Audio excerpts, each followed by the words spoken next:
پیارے بچوں، السلام علیکم ورحمۃ اللہ تعالی وبرکاتہ۔ الصلاۃ والسلام علیک یا رسول اللہ وعلی آلک واصحابک سیدی یا رسول اللہ صلی اللہ تعالی علیہ وسلم۔ آج آپ پڑھیں گے فارسی کی پہلی کتاب کا صفحہ نمبر 20۔ دیکھیے اوپر لکھا ہوا ہے پیش شو پیش شو، اس کا معنی ہے آگے ہو آگے ہو۔ پیراہن را ببین تکباں ندارد، کرتے کو دیکھ گھنڈی نہیں رکھتا۔ تکمہ معنی گھنڈی یا بٹن لگا لو۔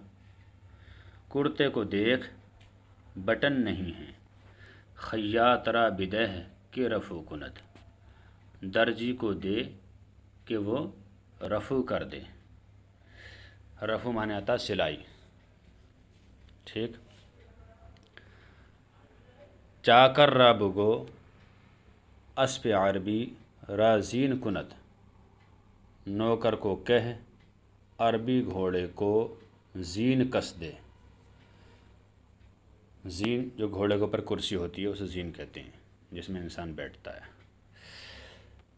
کالس کا نیارد، گاڑی نہیں لائے، بخچہ بیار کے امروز تبدیل لباس می کنم، گٹھری لاؤ کہ آج لباس میں تبدیل کروں گا، میں دوسرا لباس پہنوں گا۔ بداں عزیز تو جان لے پیارے، تا توانی جہاں تک تجھ سے ہو سکے، از یاد خدا غافل نہ مانی، خدا کی یاد سے غافل نہ رہے۔ کم خور تا خود نہ رنجی، کم کھا تاکہ خود کو تکلیف نہ دے، کم گو تا دیگراں نہ رنجند، کم بول تاکہ دوسروں کو تکلیف نہ پہنچے۔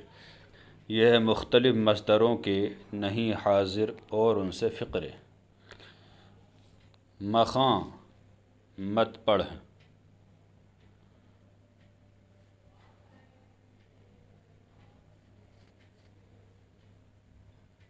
ٹھیک ہے۔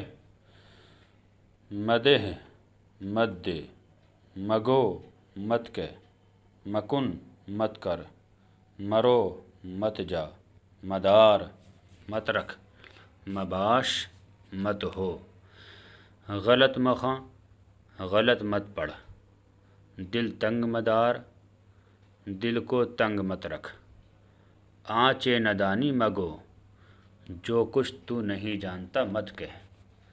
از نماز خواندن غافل مباش، نماز پڑھنے سے غافل مت ہو۔